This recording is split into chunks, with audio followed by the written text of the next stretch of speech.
누가 건강하게 오래 사는가? 하버드 대학에서 79년간 조사를 했습니다. 이게 세계에서 이런 조사는 최장 조사 연구가 이루어지게 된 거예요. 누가 과연 건강하게 오래 사는가? 여러분 관심 있으세요? 뭐 건강한 거 관심 있고 오래 사는 거 관심이 있으니까 모두 다 관심이 있으리라 생각을 합니다. 79년 동안 하버드대가 연구조사였는데 인간관계가 좋은 사람이 건강하고 오래 산다고 밝혀졌습니다. 724명을 대상으로 1938년부터 2017년 작년까지 사람의 인생을 추적해서 설문조사도 하고 만나고 또 직업이라든지 건강, 부유층, 가난한 층을 나눠서 꼼꼼하게 이렇게 연구조사한 결과로 세 가지 연구 결과가 나왔습니다. 첫째, 삶의 질을 높이고 또 건강하게 오래 사는 데 있어서 가장 첫 번째는 인간관계가 가장 중요하다고 나왔습니다. 사람을 죽음으로 몰고 가는 것은 무엇인가? 그것은 외로움, 고독함이라는 거예요. 이 연구의 최고의 책임자였던 월딩거 박사는 말하기를 가족, 친척, 공동체 많은 이런 사람들과 많은 접촉면을 가진 사람이 보다 행복하게 살았고 인간관계가 적은 사람들보다도 육체적으로 굉장히 건강하게 오래 살았다는 얘기를 하게 되었습니다. 우리는 일단 먼저는 좀 여러 종류의 사람들과 많이 사귀는 일을 가져야 합니다. 혼자 그냥 집에서 독수공방하면서 돌을 닦고 있지만 마시고 일단 친구를 많이 사귀어야 됩니다. 우리 예일이도 어릴 적에 미국에 처음 왔을 때 학교에 갔더니 그렇게 외로울 수가 없었다는 거예요. 그래서 놀이터에 가서 그네를 타고 있으니까 미국인 친구 하나가 찾아와서 너 왜 여기 앉아 있니? 내 친구가 없어서 그래. 내가 너의 친구가 되어줄게. 얼마나 감사하겠어요. 외로운 상황에 누군가가 내게 와서 친구가 되어주겠다 했을 때 얼마나 기쁘겠어요. 그 아이가 부자든 가난한 자든 많이 배웠든 못 배웠든 아무 상관이 없어요. 누군가 나에게 와서 친구가 되어줄 수 있다는 것 자체가 나에게 너무 행복하기 때문이 아닐까 생각을 해봐요. 그래서 여러분들 건강하게 오래오래 사시려면은 친구를 많이 좀 사귀세요. 여러 종류의 친구. 나는 나 같은 사람만 사귈 거예요. 나 같은 사람만 사귀다 보면은 사람이 없어요. 둘째는 인간관계에 있어 가지고 양보다 질이 더 중요하다는 점을 이 하버드대 연구팀이 발견했어요. 무슨 소리입니까? 친구가 많다는 것보다도 더 중요한 것이 좋은 친구를 갖는다는 뜻이더라고요. 그래서 인간관계에 있어 양보다 질이 더 중요하다. 두 번째로 꼽히는 거예요. 나는 친구가 많다고 그렇다고 너무 교만할 필요는 없어요. 참된 친구가 있어야 되는 거예요. 어떤 친구를 사귀느냐가 얼마만큼 많은 사람들을 내가 친구로 사귀느냐보다 더 중요하다는 얘기예요. 그렇다고 해서 친구를 전혀 사귀지 말라. 좋은 친구 하나만 붙잡으리라. 그렇게도 하지 마세요. 그런 얘기가 아니에요. 질이 나쁜 친구들하고 어울리다 보면은 나는 잘하려고 무단히 노력해도요 잘 안 됩니다. 끌려가기 마련이더라고요. 그렇지만 성경에 보면 좋은 친구를 만나는 것도 중요하지만 좋은 친구를 만들어가는 것도 더욱 중요하다고 얘기하고 있어요. 우리 길 가다가 우연히 친구를 사귀었는데 정말 좋은 친구예요. 그러나 이런 친구들은 소수더라는 거예요. 어쩌다 게다가 그런 친구들을 만날 수 있어요. 그 은혜지요. 나도 모르게 그런 친구들을 만났으니까 은혜인 거예요. 근데 성경적인 의미로 보면은 좀 더 적극성을 띠면은 그런 친구들을 만나기를 바라지만 말고 내가 그런 좋은 친구가 되어주라고 얘기를 하고 있는 거예요. 예수님께서 말씀하셨습니다. 누가 너의 이웃이 되겠느냐. 이 이웃이라고 하는 것은 친구라고 하는 의미잖아요. 누가 너의 이웃이 되겠느냐. 누가 너의 친구가 되겠느냐. 누가 너의 벗이 되겠느냐. 그때 그 사람이 말합니다. 선한 사마리아 사람입니다. 그는 이방인이었거든요. 개 취급받던 이방인이었는데 선한 사마리아인입니다. 혹시 합니까? 개 취급받던 그 사람이 나에게 선한 친구가 되어줄 기회가 올지. 예수님께서 말씀하셨습니다. 가서 너도 이와 같이 하라. 사람들과 갈등 관계 속에서 생활하는 것은요, 건강에 매우 좋지 않다고 연구팀은 얘기했었습니다. 사실 사람들이 많이 있고 하지만은 그래도 갈등 관계 속에 놓여 있으면은 참 기운이 빠집니다. 마치 늪에 빠진 거나 똑같은 거예요. 빠져나오려고 해도 빠져나올 수가 없는 것입니다. 그래서 기운이 빠지는 거예요.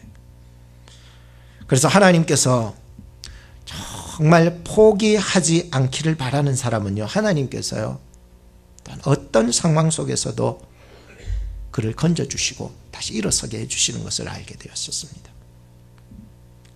우리가 길 가다가 좋은 사람 만나는 게 은혜였지만 그런 은혜가 많지 않기 때문에 내가 만나는 사람이 병든 사람일지라도, 내가 만나는 사람이 강도 만나가 엎드러져 가지고 죽을 것 같은 그런 사람을 내가 만난다 할지라도 내가 먼저 다가가서 좋은 친구가 되어줄 수 있다는 거예요.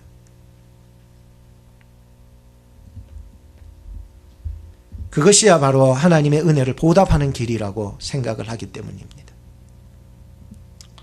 제가 감히 여러분들을 볼 때에 여러분들이 살아가시면서 어떤 분을 만났을 때에 어떤 분 때문에 내가 성경을 더 읽게 되었어요. 그 사람은 좋은 친구가 되었기 때문입니다. 어떤 사람은 정말로 그 사람 때문에 내가 더 기도하게 되었어요. 그러면 그 사람이 좋은 친구가 되어준 거예요. 그 사람 때문에 내가 더 교회에 나오고 싶은 마음이 생겼어요. 그럴 적에는 그 상대방이 좋은 친구가 되어주는 거예요. 나는 당신을 보니까 기도할 마음이 안 생깁니다. 난 당신 보니까 성경 읽을 마음이 뚝 떨어지고요, 교회 갈 생각조차 안 듭니다. 그래버리면 그 사람은 좋은 친구가 아니에요.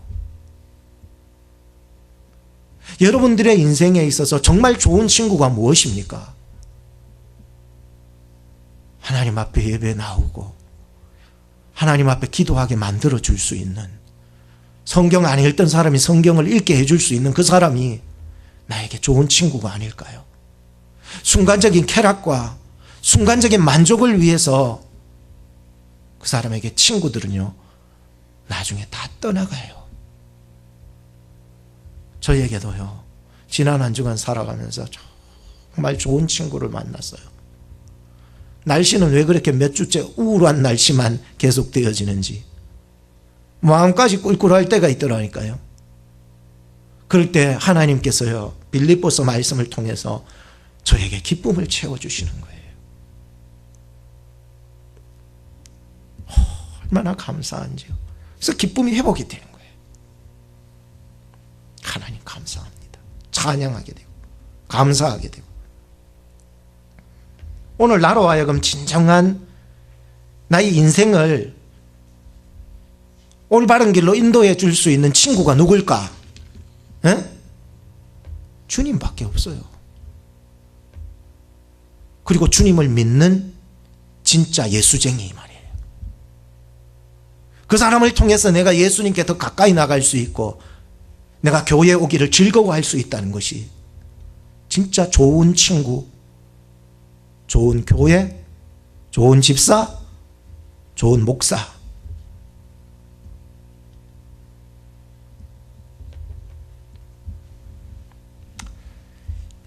제가 이 하버드대 연구 보고에 의해서 제가 성경적으로 더 보태고 있어요.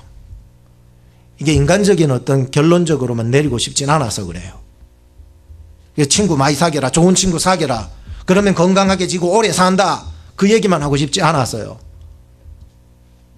세상적인 판단이 뭐 79년이 걸리든 80년이 걸리든 그렇게 판단을 하셨어라도 하나님은 영원하셨고 만세 전부터 계셨고 지금도 살아계시고 앞으로도 살아계신 영원하신 하나님이시기 때문에 아무리 사람이 세계 최장기록 연구 결과 79년을 한들 하나님 앞에서 비유할 것이 못 되기 때문이에요.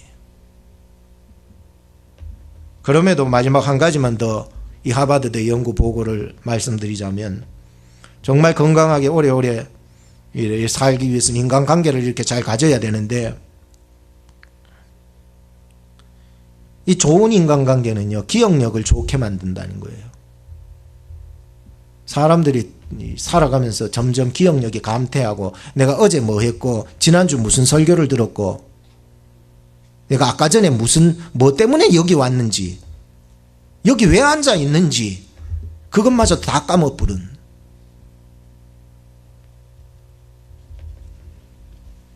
오늘 우리가요, 교회 안에서도 좋은 성도 간의 교제가 있기를 주님의 이름으로 축복합니다.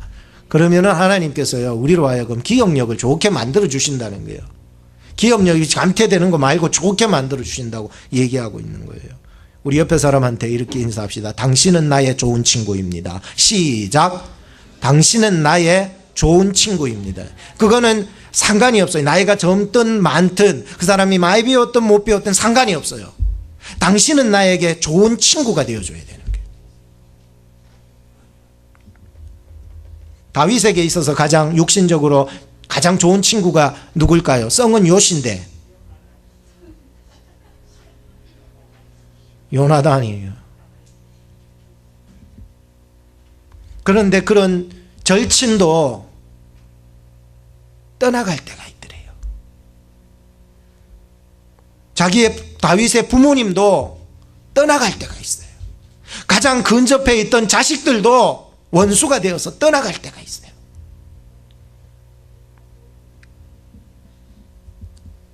그런데 떠나지 않는 진짜 친구가 있으니 하나님이신 거예요.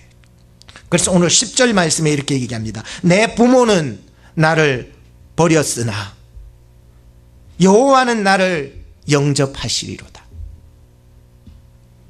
하나님을 친구 삼고 하나님과 이야기를 나누다 보면 세상이 줄 수 없는 그런 건강과 영생을 기업으로 얻게 될 줄로 믿습니다. 하나님하고 얘기를 나누세요. 세상에서 오래 살아봤자, 세상에서 건강해봤자 얼마나 오래 살고 얼마나 건강하겠어요. 하나님하고 이야기 나누세요. 하나님하고 대화하세요. 그러면 하나님은요, 세상이 줄 수 없는 것을 우리에게 주신다는 거예요. 여러분 행복하게 오래오래 사시기 바랍니다. 여러분들 몇 세까지 사시라고요? 120세까지 사세요. 저는 130세까지 살기로 우리 약속했어요. 여러분 다 천국에 보내드리고 나 따라갈래요. 에? 왜? 싫어요? 내가 130세까지 10년 더 살겠다는데 싫어요? 한번 따라합시다. 두려워 마십시오. 1절에서 3절 말씀입니다. 여호와는 나의 빛이요 나의 구원이시니 내가 누구를 두려워하리요. 여호와는 내 생명의 능력이시니 내가 누구를 무서워하리요. 2절에 나의 대적 나의 원수된 행악자가 내 살을 먹으려고 내게로 왔다가 실족하여 넘어졌도다. 3절에 군대가 나를 대적하여 진칠지라도 내 마음이 두렵지 아니하며 전쟁이 일어나 나를 치려할지라도 내가 오히려 안연하리로다. 여호수아는요, 모세가 죽었을 때에 그냥 주저앉아 버렸어요. 주저앉아 버렸어요. 그냥 더 이상 할 힘도 없었어요. 내 같은 사람이 어떻게 이스라엘 백성들을 영도의 영도자가 될 수 있는가? 왜 그랬을까요? 여호수아는요, 모세가 이 백성들을 이끌어 나가는 모습을 보아왔기 때문에 알아요. 이 이스라엘 백성들이 어떤 사람인지를. 그래서 그냥 주저앉아 버렸을 때 하나님께서 여호수아를 찾아오셔서 해주신 말씀입니다. 여호수아 1장 5절에서 9절 말씀입니다. 너의 평생에 너를 능히 당할 자 없으리니 내가 모세와 함께 있던 것 같이 너와 함께 있을 것임이라. 내가 너를 떠나지 아니하며 버리지 아니하리니 마음을 강하게 하라. 담대히 하라. 너는 이 백성으로 내가 그 조상에게 맹세하여 주리라 한 땅을 얻게 하리라. 오직 너는 마음을 강하게 하고 극히 담대히 하여 나의 종 모세가 너에게 명한 율법을 다 지켜 행하고 좌로나 우로나 치우치지 말라. 그리하면 어디로 가든지 형통하리니 이 율법책을 너의 입에서 떠나지 말게 하며 주야로 그것을 묵상하여 그 가운데 기록한 대로 다 지켜 행하라. 그리하면 너의 길이 평탄하게 될 것이라. 너가 형통하리라. 내가 너에게 명한 것이 아니냐. 마음을 강하게 하고 담대히 하라. 두려워 말며 놀라지 마라. 너가 어디로 가든지 너의 하나님 나 여호와가 너와 함께 하느니라 하시니라. 예수님의 제자들도요, 큰 풍랑을 만났을 때 굉장히 두려웠습니다. 그리고 그 어두운 시간에 물 위로 걸어오는 어떤 사람을 보고 무서워했습니다. 그때 예수님께서 두려워하고 무서워하는 그 제자들에게 하신 말씀이 있었습니다. 안심하라. 내니 두려워 말라. 예수님은요, 풍랑을 만난 자들에게 찾아와서 안심하라고 위로해 주셨습니다. 우리 유령이라고 착각하고 살아가는 그 제자들에게 안심하라. 내니 두려워 말라라고 이렇게 위로해 주셨습니다. 예수님이 잡히시기 전에 자꾸만 제자들에게 어디로 가신다 그리고 십자가로 이제 가까이 나가시게 되었을 때에 제자들은 근심하고 두려워했다고 했습니다. 그때 예수님이 이런 말씀을 냈습니다. 평안을 너희에게 끼치나니 곧 나의 평안을 너희에게 주노라. 내가 너희에게 주는 것은 세상이 주는 것 같지 아니하리라. 너희는 마음에 근심도 말고 두려워하지도 마라. 나는 가지만 나와 같은 분을 보내줄 테니 그는 보혜사 성령이니라. 두려워할 거 없어요. 오늘 성령께서 보혜사로, 변호사로, 나를 대변해 주는 자로 찾아와 여러분들을 함께하여 주실 줄로 믿습니다. 나는 예수 믿노라. 한번 따라합시다. 나는 예수 믿노라. 그러니 성령께서 내 속에서 어떠한 시련과 어려움과 죄악 속에서도 나를 변호해 주시는 거예요. 이 사람은 예수를 믿습니다. 이 사람은 예수를 믿으니 모든 어둠의 권세가 물러가라. 성령께서 내 속에서 막 증거해 주시는 거예요. 두려워할 거 없는 거예요. 예수님이 십자가에 돌아가셨을 때는 제자들이요, 방에 들어가 가지고 문을 콕 잠궈 놓고 발발발발 떨고 두려워하고 있었다고 했습니다. 그때 성경은 이렇게 기록합니다. 요한복음 20장 19절에 제자들이 유대인들을 두려워하여 모인 곳에 문을 닫았더니 예수께서 오사 가운데 서서 가라사대 너희에게 평강이 있을지어다. 오늘 이 본문의 시가 쓰여진 그 배경은 두 가지로 살펴보는데요. 그 첫째는 사무엘하 8장 15절을 그 배경으로 합니다. 다윗이 블레셋과의 전투를 많이 이루었어요. 그 중에 어떤 때 그 시기는 잘 기록하진 않았지만, 뒷부분에 있어서 시기는 잘 기록하지 않았지만 블레셋 전투를 하면서 굉장히 진이 빠져 있었던, 성경엔 피곤이라는 단어를 썼는데, 이 전쟁을 하다 보니까 너무 피곤해 기진맥진할 지경이 이르렀던 게 다윗도 그때 이 시를 썼을 것이라고 보고, 두 번째는 다른 학자들은 자기가 그렇게 사랑하고 신뢰했던 아들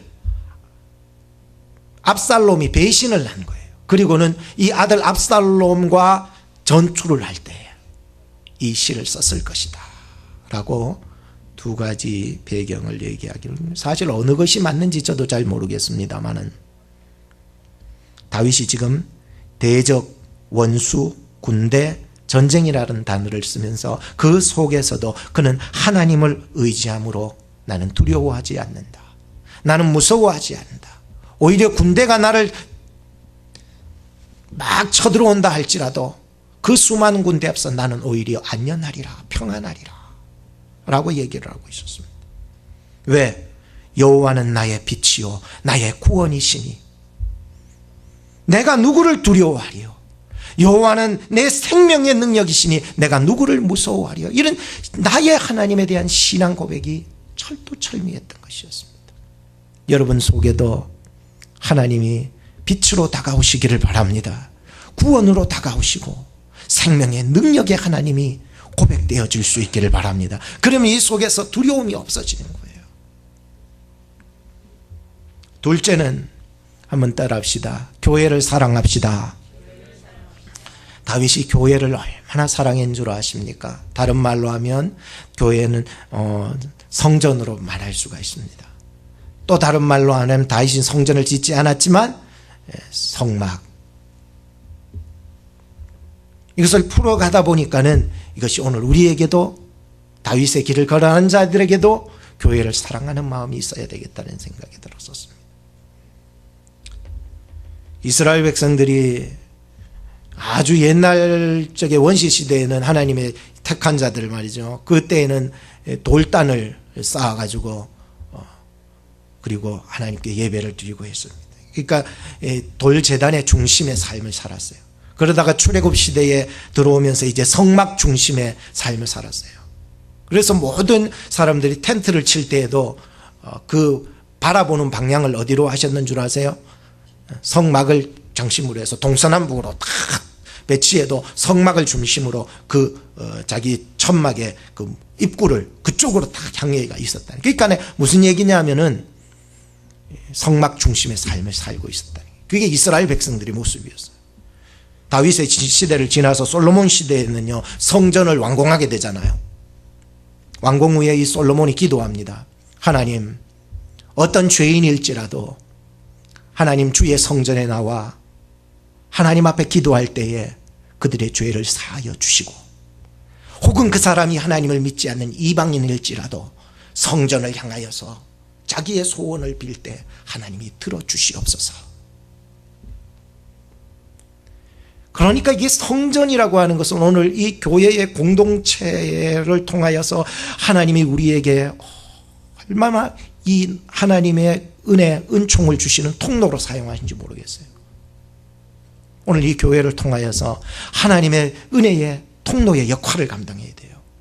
하나님 우리 교회를 통해서 우리 성도님들 각각 개인을 통하여서 그 가정을 통하여 그의 사업장들을 통하여서 하나님 축복의 통로들로 쓰임받게 해주시옵소서 라고 말이죠. 결단을 하세요.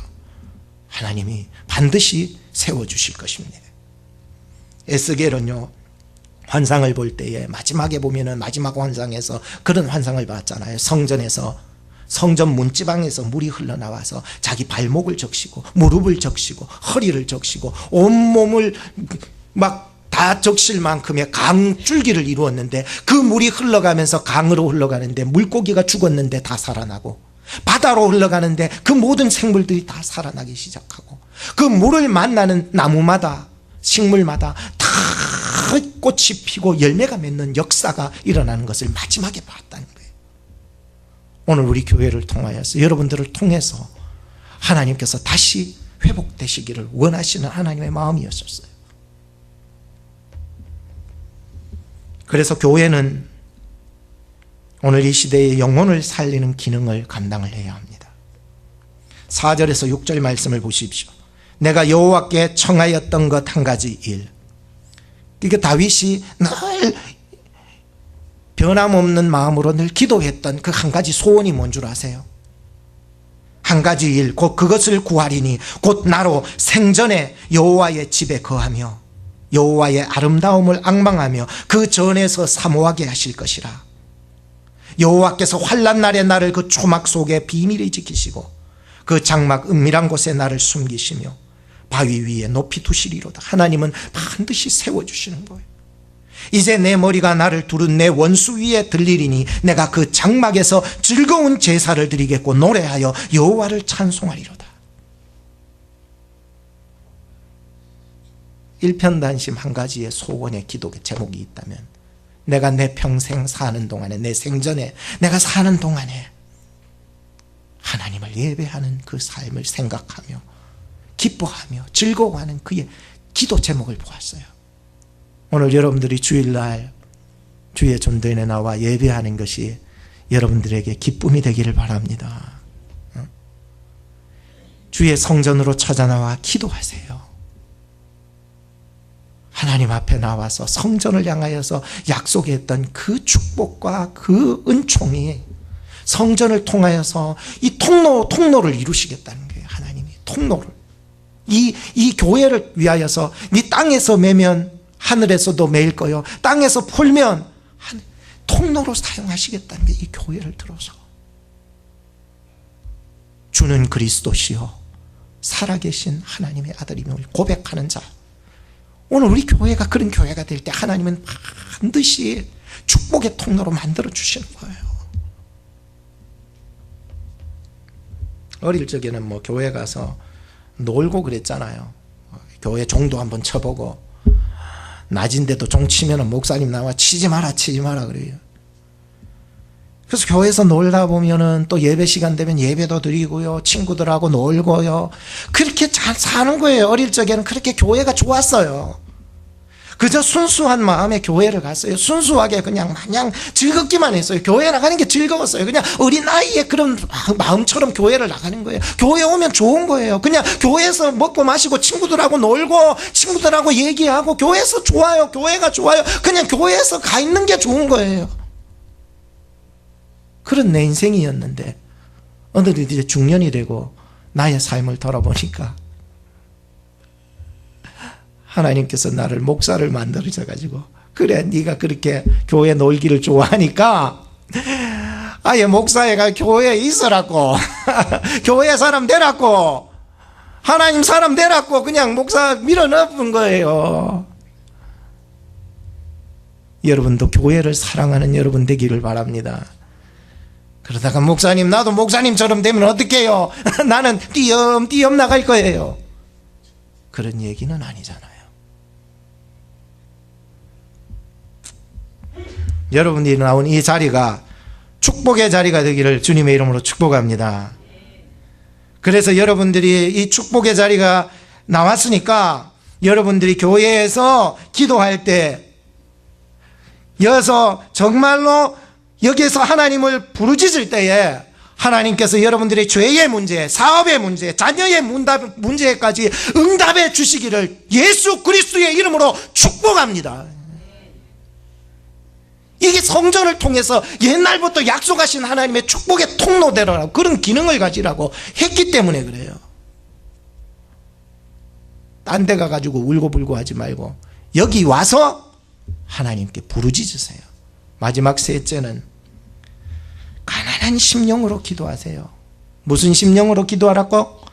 가난한 심령으로 주님 앞에 기도하세요. 주님, 나 가난뱅이입니다. 주님, 나 거렁뱅이입니다. 주님, 나를 불쌍히 여겨주시옵소서. 나를 긍휼히 여겨주시옵소서. 누구한테 나와가 하라고요? 하나님 앞에, 주의 성전에 나와서 기도할 때에, 교회에 와서 기도할 때에, 주님, 나는 뭐 헌금 얼마 했습니다. 주님, 나는 이런 일을 했습니다. 그거 하지 마시고요. 그럼 바리새인의 기도예요. 세리처럼 가슴을 치며 감히 하늘을 바라보지 못하고, 주님, 제가 죄인이네요. 이런 자에게 은혜를 주실 줄로 믿습니다. 마지막 한 가지만 얘기하고 마칠게요. 어떤 분이 냄비를 주셨는데, 뭐 담아서 주셨어. 그래서 너무 감사했는데, 이제 그거를 이제 지난 주간에 된장국을 끓인 거를 이제 넣고 이제 보글보글 끓이려고 스토브 위에다가 올려놨는데, 죄송합니다, 이런 말을 쓰면 안 되는데, 이 냄비가 지랄을 하더라고요. 달달달달 떨리는 게요. 막 냄비가 어떻게 그렇게 달달 떨리는지 모르겠어요. 세상에 이게 엎어질까 봐요. 제가 딴 데 눈도 못 돌리고요. 저거 왜 저러? 여보, 저거 큰일 났다. 근데 이 냄비가요 달달달달달달 떨리면서 막 근데 춤을 추는 거예요. 춤을 춰. 아내가 하는 말이, 저거 끓일 때 원래 저렇다고. 끓일 때 원래 저렇대요. 누구한테 받아왔는데 끓일 때 원래 저렇대요. 근데 참 희한한 게요, 어느 정점에 올라가니까 물도 어느 정점에 가면 뭐 하게 돼요? 희한하지요. 어느 정점에 올라가면 물이 이제 끓기 시작하니까 이놈이 뻥 하면서 가만히 있는 거예요. 마지막 소리를 지른 거지요. 퍽 하면서 깜짝 놀랐어요. 아니 저놈이 왜 저래 소리를 지르나 하면 그때부터는요 가만히 있는 거예요. 물은 보글보글 끓기 전까지는요 막 춤을 추며 난리 구슬 치더니 이제는요 막 끓기 시작하니까 뻑 하면서 조용한 거예요. 제가 깨달았어요. 하나님, 은혜를 받아야 되는군요. 은혜의 정점이 이루어질 때에 하나님 우리로 잠잠하게 하시는군요. 제가 큰 은혜를 받았어요. 교회 안에서도요 난리 구슬치고 사는 사람들이 있지 않겠습니까? 우리 교회는 없는 줄로 믿습니다. 아멘 안 하는 거 보니까는 뭐 다 지 마음대로 살아가는 모양이죠. 오늘도요 하나님이 은혜를 주셔야 됩니다.